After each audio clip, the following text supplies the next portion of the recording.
All right. Thank you folks for joining. Alexa, do you want to get started? Yeah, that sounds great. Welcome, everyone. I'm Alexa Barajas Clark. I'm the Assistant Director for the Education Trust in Tennessee.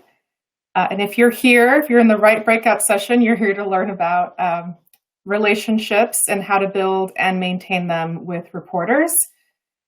Caroline and I met at the start of the pandemic and have built and sustained a relationship over the course of that time. And we've put together a conversation with you for you today that we'll talk to you a little bit about our partnership and what it looks like.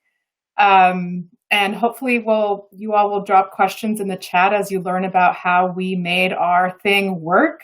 And I hope you're able to take away a lot of neat things from this conversation. A little bit about myself, and I'll let Caroline introduce herself too. I'm from Southern California, currently reside in Nashville. And my background actually is in communications. So in my work at EdTrust, I help lead kind of our advocacy strategy, but my mind is always towards the communication side of things. So I'm just kind of always geared towards thinking about how the message is delivered, what it looks like, how it resonates. And that's just kind of the orientation that I have. My academic degree is really focused on stories and narrative storytelling. And so I have a deep passion for just answering a question that I think I will die never fully answering. But it's how do we tell authentic stories, and how do we empower storytellers? And having worked in news, I saw that my answer was not found there in the network newsrooms that I was working at. We cycled through stories very quickly in a 24-hour news cycle. And I always felt like I was using people to share their stories, to make it on air, and then I would never talk to them again. And that just never felt right for me. So at EdTrust, we were asking similar questions about how do we lead an organization that purports to be advocating on behalf of students if we don't figure out a way to have students share their own stories and talk about what they need and what they want. And so I'll be talking a lot more about that throughout this conversation, but that's just a little bit about me. Caroline? Hi, everyone. I'm Caroline from Chalkbeat.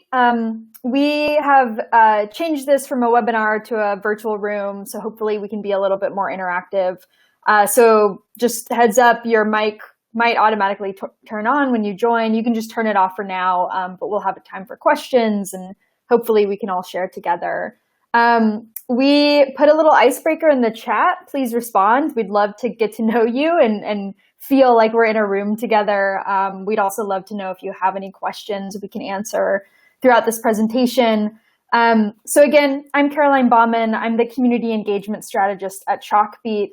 Chalkbeat is a nonprofit news organization. We exist to write about education and equity. We exist in 8 states and have a national team as well.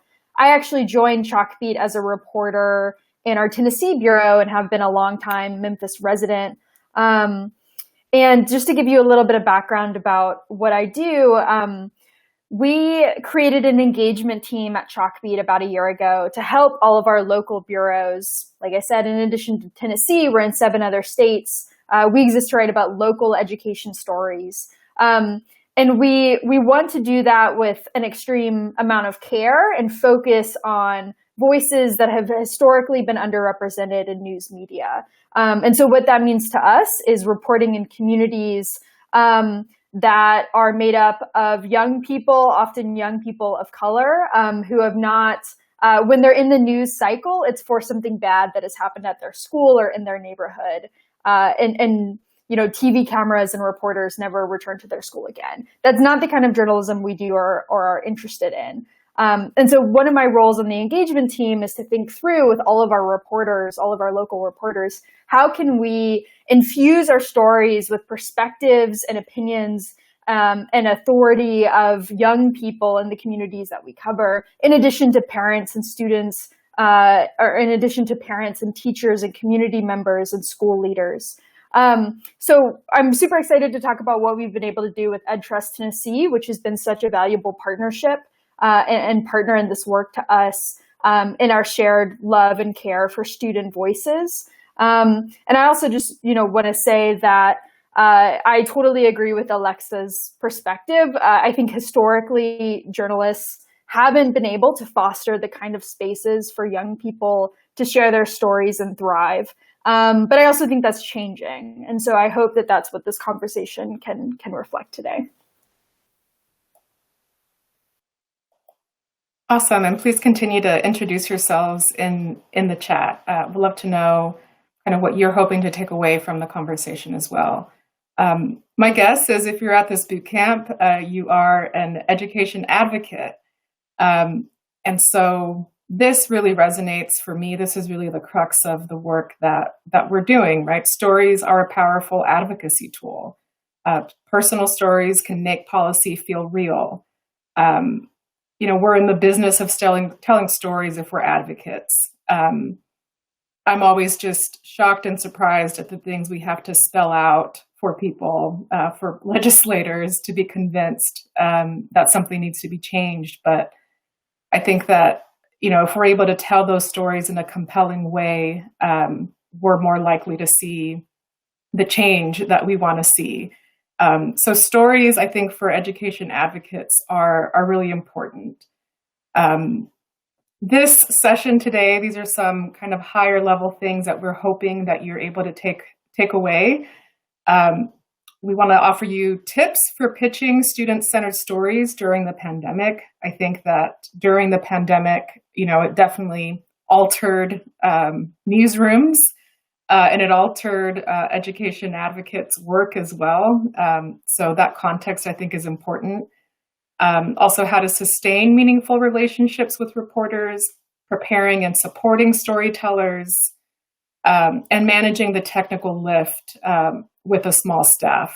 That's something that both Caroline and I had to do over the series of our work together, and happy to just answer those kinds of questions too on just how exactly nuts and bolts we manage the event. So Caroline, I thought maybe you could start and talk about how we did it, how we got to meet. Absolutely. So when, a little bit more than a year ago, when the world was starting to drastically change and schools across America were shutting down at the time, the conversation was, let's shut down for 2 weeks and then, we'll come back. It was around spring break. So, many schools were framing it that way. And we just didn't know what we didn't know, right? We didn't know what was about to come. And it was incredibly, I'm not saying anything y'all don't know, it was an incredibly chaotic season for every decision maker, every person. It was very scary. And in the midst of all of that chaos about what that school year was going to be and what the future was going to hold for education, we at Chalkbeat really felt that something that was being lost in that chaos were students being able to speak to their lived experiences, students being able to say, a month into this pandemic, it lasted more than 2 weeks. Now we're saying it's going to last indefinitely. And a month or two in, here is our experience. And here is what we need in this moment in time from our school leaders, from our teachers, from our policymakers. We didn't feel like that conversation was happening at a stage where it can make an impact, at a stage where people in power could really listen to students as people of authority in the education space. And so in the midst of that, we had gotten to know, at the time, I think what was a fairly new group of friends at Education Trust Tennessee. We're excited about, their work, and we're especially excited about their emphasis very early in their existence of, building student networks, connecting with students, doing the exact same thing we wanted to do, which was help students tell their stories as like experts on their education stories and their lived experiences. And And so kind of the initial thought was like, well, let's partner together on a virtual event series and like see what the future holds there. And I don't know, I couldn't really figure out the best way to share links. So hopefully this note broadcast works.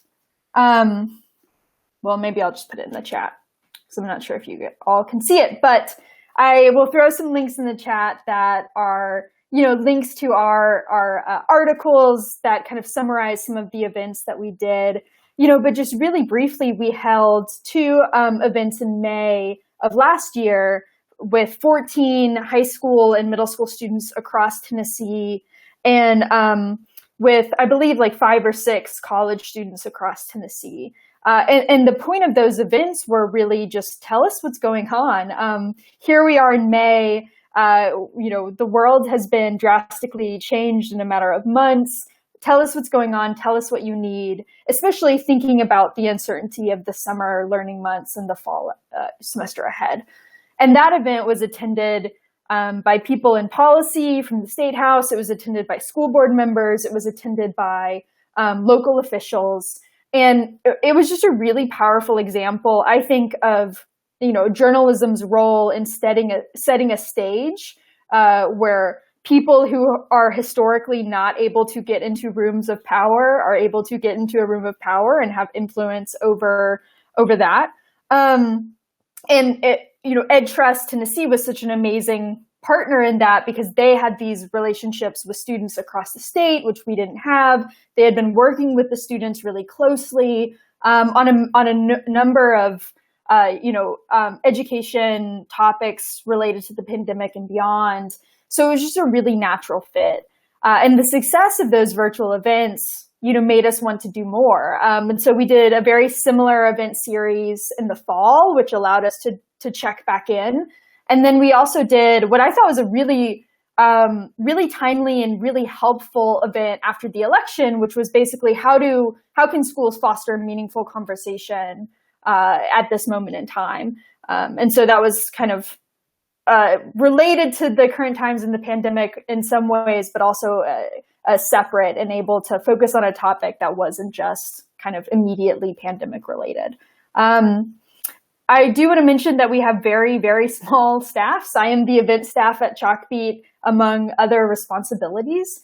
And so I will say the virtual world allowed us to work with that, to host these events with people across the state, with students across the state, and also leaders across the state who attended.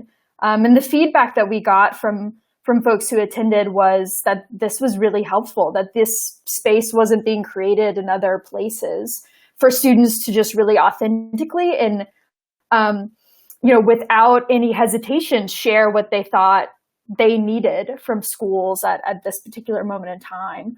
And I think what we learned is that, pandemic or not, we have to continue to create those spaces where people in power can come listen to students who are offering their perspective and also solutions for how they think their education life could improve, with certain changes. So I'll stop there. Alexa, is there anything you wanted to add or anything I missed? Yeah, it's funny looking back at that time because in many ways, I feel like you're giving us more credit, which I'll gladly take. But that was a really scary time, I think, for everyone. With all the pandemic obviously happening and all the questions we all had. So it was just a scary time, like for the individuals and our staff, right? Like, I had a newborn at the time. That was a crazy thing. But also our Ed Trust Tennessee office was just getting off the ground. We didn't exist until January of 2019. So we actually didn't have a building. Our meetings were held like in my kitchen table, and then we all had to go virtual, and we hadn't yet built this office in the way that we had envisioned, and we hadn't yet made the partnerships and connections, and we certainly didn't personally know any students. And so, yeah, I want to actually give a special shout out to my colleague Vilmaris, who's on this call with us today, or on this session, who has really led that work in developing putting students first in everything that we do and developing those relationships apart from, where we're positioning them for stories, but truly just investing in students.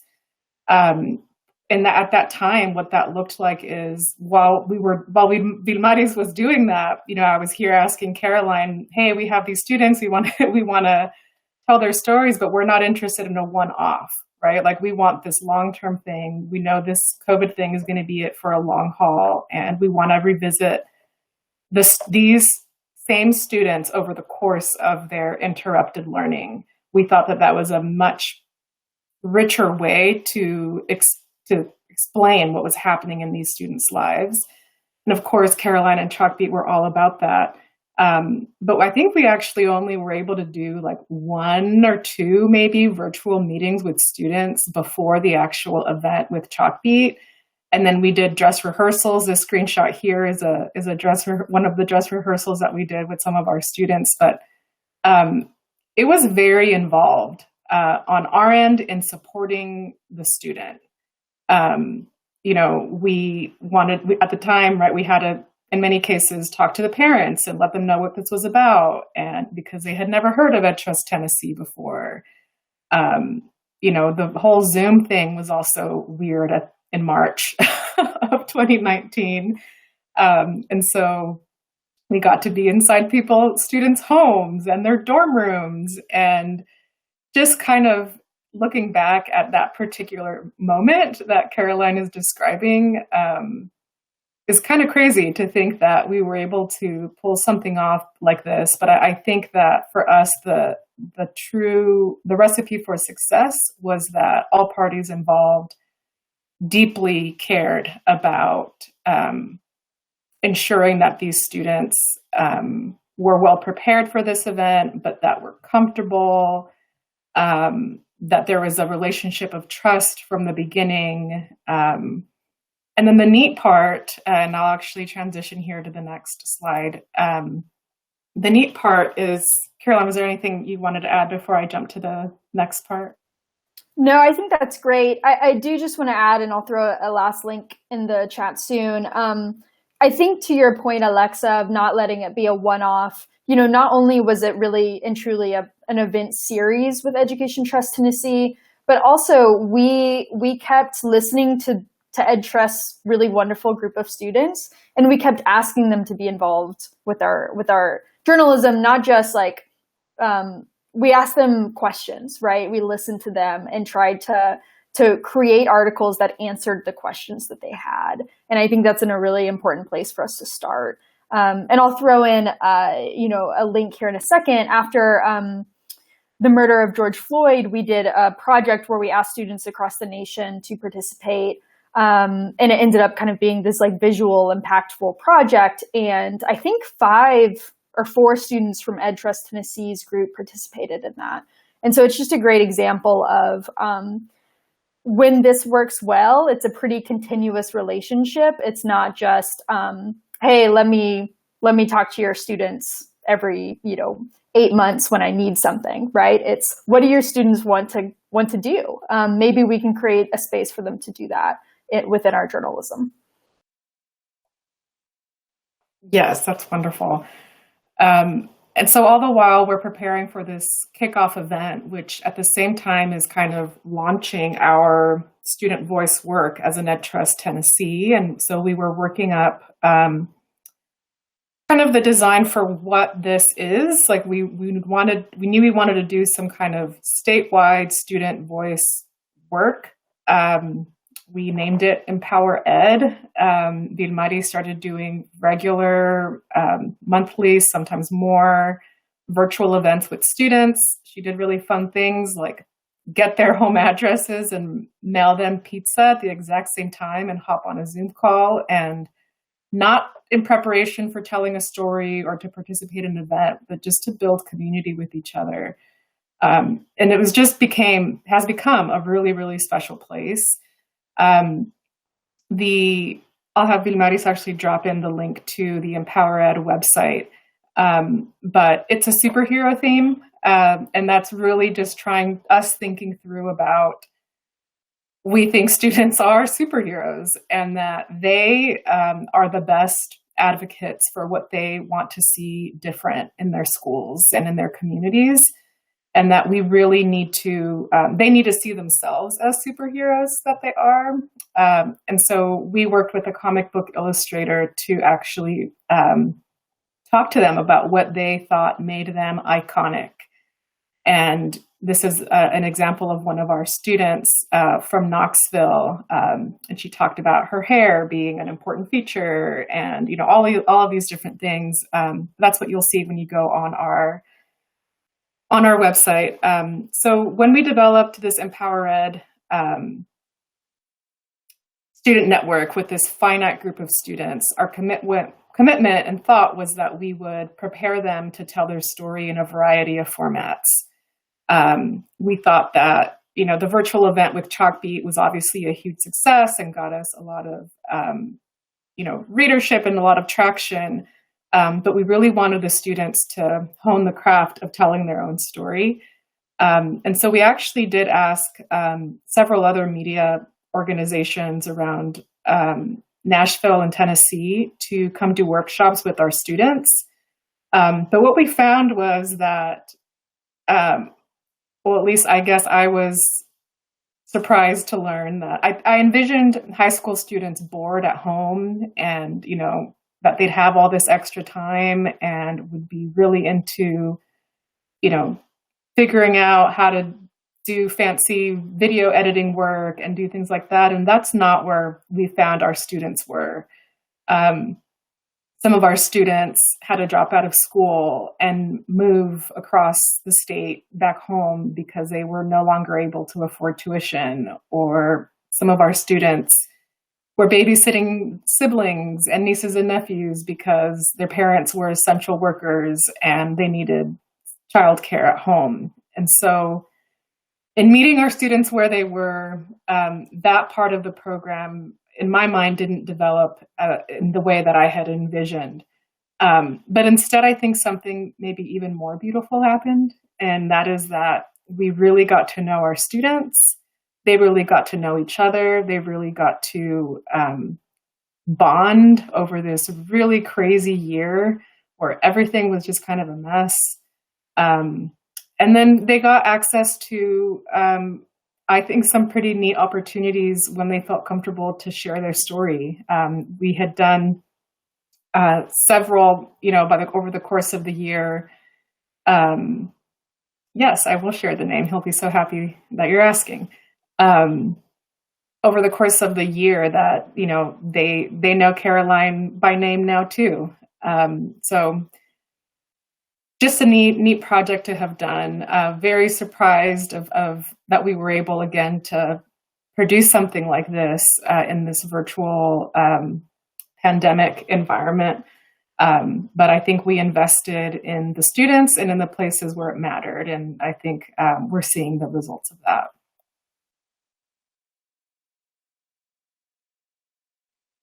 So Caroline, we talked already a little bit about the event series. Did we lose you, Caroline? Oh, we may have lost Caroline. Can you all still hear me? Yes. Okay. I will keep going. Well, hopefully Caroline can come back on. We wanted to talk a little bit about the logistics of what it took to put something like this on.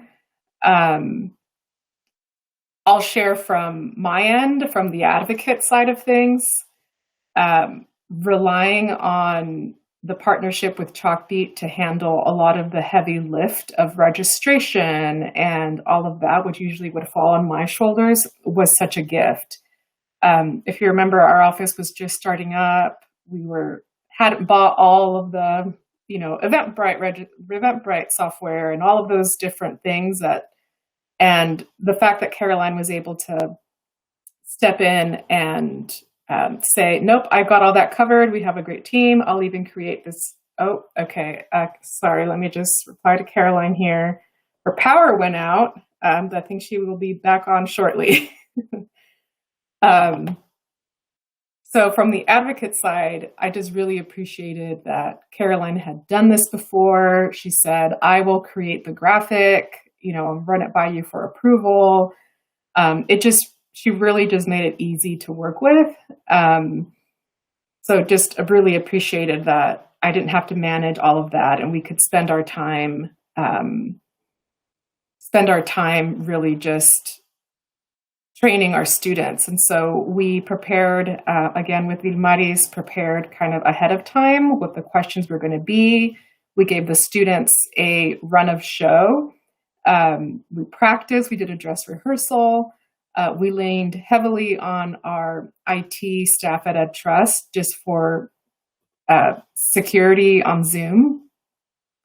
And we really just chose questions and aligned them with students where we thought students would have a lot to say about the question. And then we practiced with them until they felt comfortable and confident in their responses. I see a few questions coming in the chat. Let me see if I can get to some of them.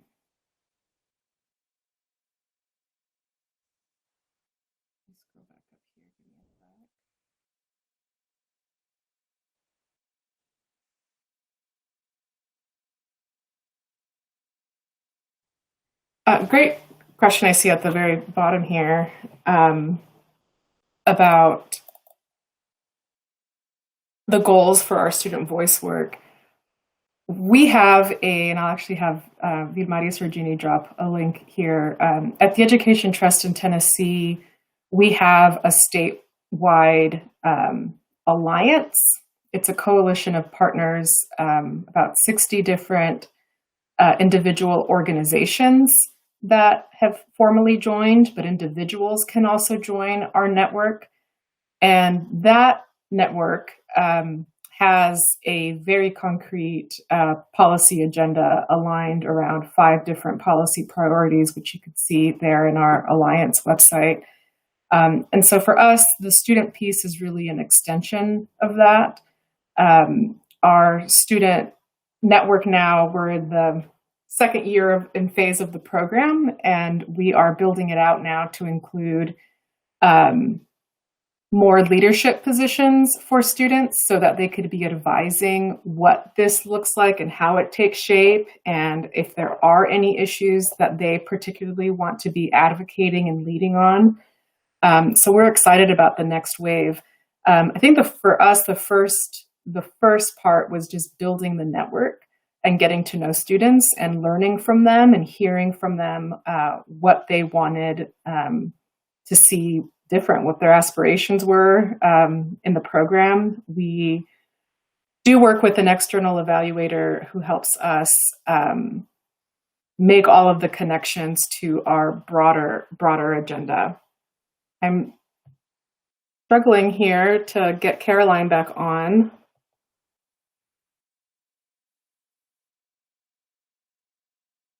Vilmaris, can you flag for me if there is another question in the chat?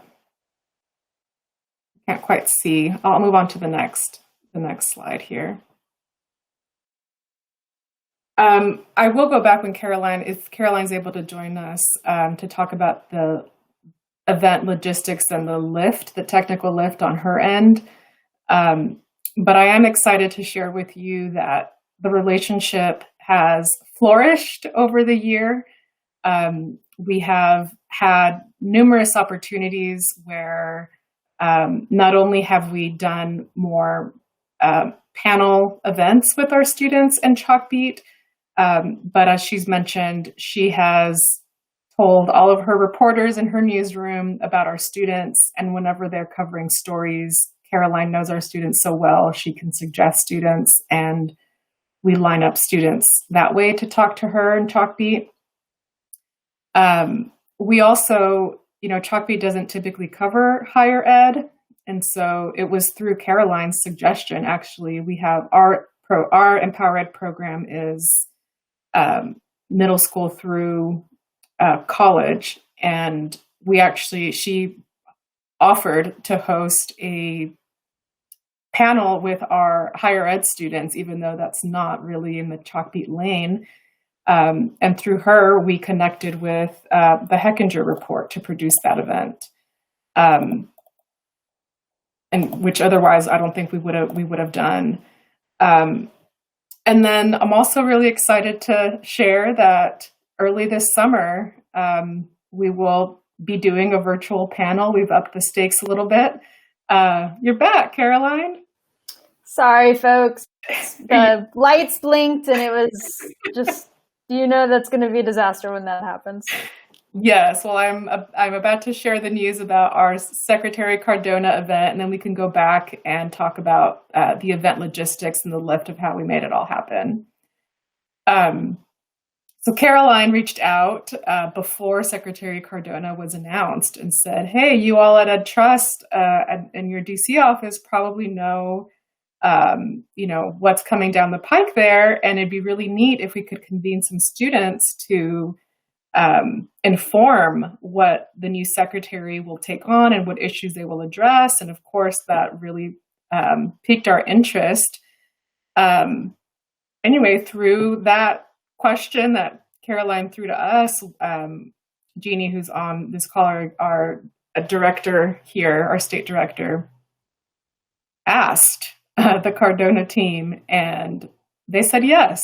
And so we're currently planning an event similar, just in a much larger scale, similar to the events that we've already hosted with our students in Chalkbeat. We're looping in our EdTrust New York and EdTrust Michigan staff. Caroline's bringing in her bureaus from Detroit and from New York as well, and excited about the event. I think we've done all of the ironing out the kinks in all of our other events, so really excited for what's to come there.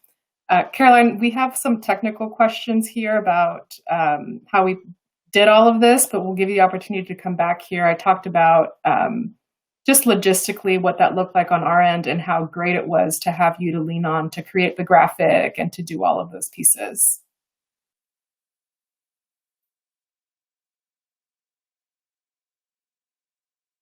Did we lose you again?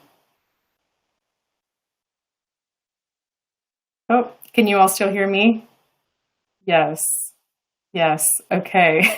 I'm so sorry about that. Let me go back up while Caroline tries to connect with us again to a question here from Virginia.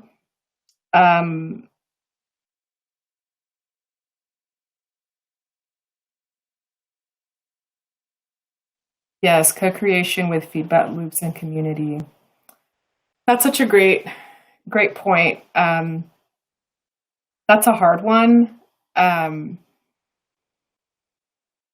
Speaking specifically about the communications work, we do try to embed that as well. With the students, for example, if you go on our Empower Ed website, each one of them has a bio. Well, we didn't want to speak for the students. Hey, Caroline. I'll be here as long as I can. Okay. I'm answering one of the questions in the chat. But more of a how do you do that? Yeah. How do you do a feedback loop with community? Well, with the students, I mean, that was just a very simple task, right? Of like, we wanted to write their bios, but I didn't want to write them for them. And I wanted them to be in the first person.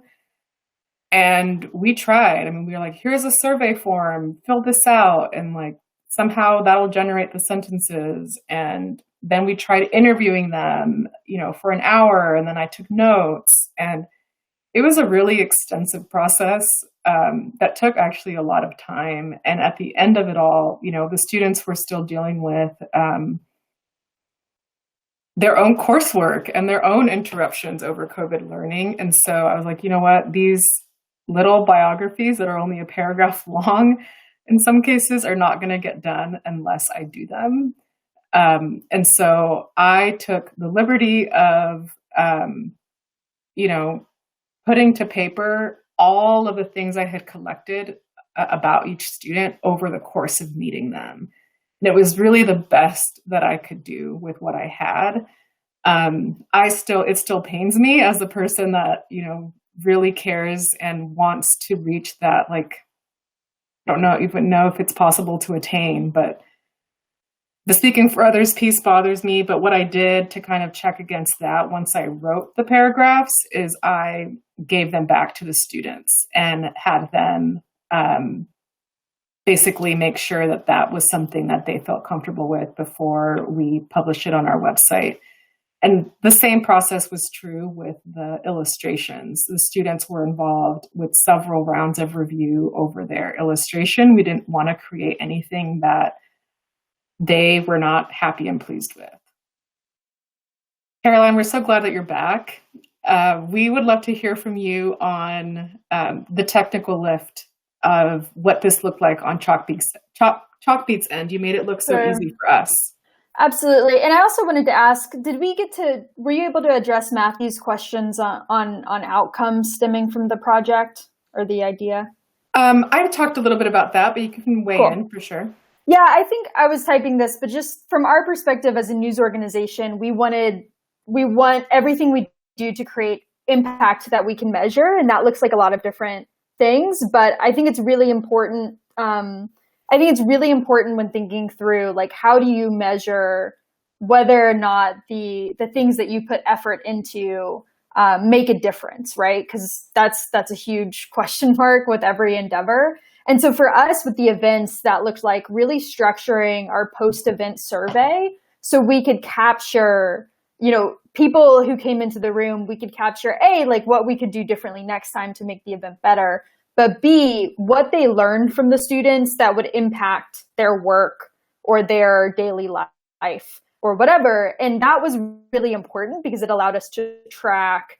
We hosted these events with Education Trust, and school board members came and they said something a student said impacted them and they're going to do something different as a result. Like, that's a really direct line of impact. And that's just one example. There are a lot of others. So impact was the goal for us. Not in addition to just like elevating students' voices at a really crucial moment in time. So for the technical lift, Chalkbeat didn't have this at first, but we eventually, paid for Zoom webinar. And Zoom, as we're all aware of, has its like many security issues, and every online platform has its limitations. We found Zoom really easy to use, and actually, Chalkbeat had been using Zoom for many years before the pandemic because we're a dispersed company. So for us, it was easy to go with a platform we were comfortable with. And in terms of like, just super briefly, say you want to go home and structure a student panel, my recommendation would be like, pick a specific topic or question that you want to answer. If you aren't already clued in with students, find an amazing organization like Education Trust in Tennessee to partner with. Launch a sign-up system. Eventbrite is a great one. Eventbrite allows you to integrate with Zoom, so it's a really easy sign-up process. So create a sign-up system, launch your event, do all of the pre-work. And then for the event itself, you can structure it differently. We've done 20 virtual events at this point across the nation. So we have a lot of different types. But I'd say really, focus on brainstorming with students ahead of time. Like, what do they want to talk about? And what do they want the event to be? And some of our best event structures have come from students saying, hey, we should really have a poet open this event. It's an amazing idea. Let's do that. We did that recently in Colorado with a student-focused event. Or they'll say, I really want to focus on mental health. That was the theme of some of our events with Education Trust. Students really dug into what they felt like they needed in terms of mental health and emotional support. And then, keep it to under an hour. Drop off after an hour for a virtual event is pretty extreme. So do your best to keep it under an hour. And, I'll throw my email in the chat, but if you have specifics on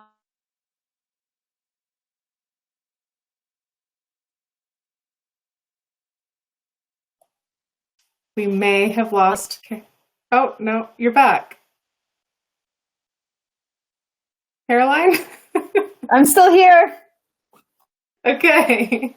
Let me put my email in the chat before I get kicked off again. Thank you. And on that note, one of the things that you and I talked about when we were putting together this session is hoping to give people here tips on just pitching to reporters. I know as education advocates, that world might just seem so foreign and so scary and intimidating. Talk to us about your email. Like, how many emails are you getting a day? How are you triaging that? What are the things that stand out to you? And when are you willing to say yes to something? Like, how can you increase the advocates on this call chances of successfully pitching a media partnership with someone? Yeah, definitely. So I'd say we as Chalkbeat Tennessee, and also like most reporters, are probably getting 50 to 150 pitches in their inbox every day.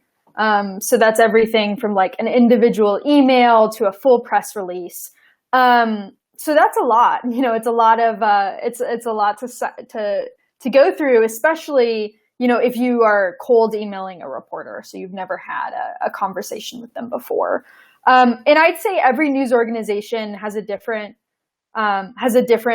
philosophy and standard. And so I can just speak for mine, which is that we have a really specific reason to exist. And that's to write about local education in the states that we're in, with a focus on equity and inequity within school systems. And so there's a ton of pitches that just like aren't relevant to our mission and to our existence. And so I'd say start there. Like, spend some time on a journalism organization's website to understand the kinds of stories that they do and who they're about. And you may very well find that like they do not align to your shared values and missions. And in which case, I wouldn't say that would be necessarily worth your time. So find news organizations who, when you read their mission statement or when you like look at their work on their education tab or other places, that feel like a good fit. And that will help a lot, because I would say 90% of the things that I receive in my inbox like just aren't a good fit for Chalkbeat. And that's okay. Like, we're a really specific organization, but it would help not waste everyone's time, if that makes sense. And then secondly, as much as you are able to come to a reporter with a specific idea, that's not just like interview our expert on X, Y, and Z, on a particular issue. A lot of times reporters have a lot of experts on a particular issue already that they know and trust. And so a lot of times we'll get pitches that's basically like, interview Alexa, an expert on about student voices at this crucial moment in time. And reporters rarely will take you up on that. However, if you reach out to them and say, hey, this is who I am, this is my organization, we agree, we think student voices are really important at this moment in time, don't you? We're actually working with a group of students. This is our specific thing that we're working on. Would you be interested in just coming and talking to our students? And for education reporters in particular, that's such a rare opportunity, like, which is so sad, but so rarely do people come to us and say, hey, do you just want to talk to some students? We can make that happen. And I don't know a single education reporter that would turn down a school visit, or in this case, would turn down like a group of students to talk to, even if they don't have a particular story in mind, or even if you don't have a particular story in mind. And so that would be my suggestion, is make sure you know the news organization and who they're about and what they do, and pitch stuff that's relevant to that. But also, like, think about the access that you can provide them that would benefit your mission and also benefit theirs. And if you can find that sweet spot, it's, again, I don't know a single education reporter that would turn down the opportunity just to hang out with some students for an hour and get to know them and get to know you as a result. That's awesome, Caroline. I'm not sure how this session ends, if it kicks us off, but if you could leave our advocates with one last bit of advice, if they've never engaged with reporters or have had trouble in the past engaging with reporters, what's one thing, one small step they can take today to start cultivating that relationship? Yeah, it's difficult because I think there's probably such an array of experiences on this call. I would say it is incredibly difficult in our current environment to produce good journalism in the like urgency an immediacy. And so oftentimes, unfortunately, journalists are structured in a way to just have to be incredibly urgent and careless in many ways as a result. It's all about like what is the news that day, and it's less about how to build relationships over time and how to be truthful and authentic to communities.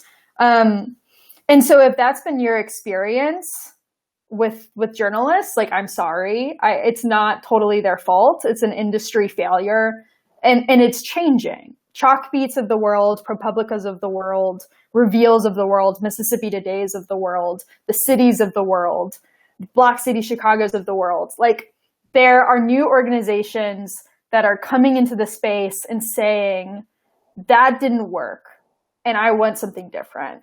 And so my encouragement to you is, if you've run into problems with your city newspaper or your city TV station, you might spend some time looking at what else is around. And if there's new journalism organizations popping up, or if there's, the historic African-American newspaper in your town that you've never met with, or if there's Spanish language media that you've never dealt with, there might be opportunities to meet new journalists, new reporters, or maybe just new to you. And it might be a better relationship. I think oftentimes the priority is put on like the biggest newspaper in town or the most popular TV station in town. And my hope is those industries catch up to this new philosophy of journalism that I think younger industries are pushing, younger news organizations are pushing. But if they are not, like, my advice would be to try to find different news organizations that are more in line with the type of journalism you want to see in the world. Thank you, Caroline. And we didn't turn into pumpkins, even though I think we are at time here. Sorry for those technical difficulties, Caroline. Yeah, I'm sorry, y'all. There's a house next to me under construction, and I think they've been messing with our power some. So I'm sorry about that. Oh, no. Well, Caroline dropped her a message in the chat. I have found her to be very responsive. I'm sure that you can reach out to her if you were hoping to get something that we didn't answer on this call. Thank you all for coming. Appreciate you. Hope that you sign up also on our Alliance. There's a sign up for our newsletter, and you can get communication from the Education Trust in Tennessee so that you can stay up to date with what's happening with our Student Voice Network. Thank you, everybody. Have a great day. Bye.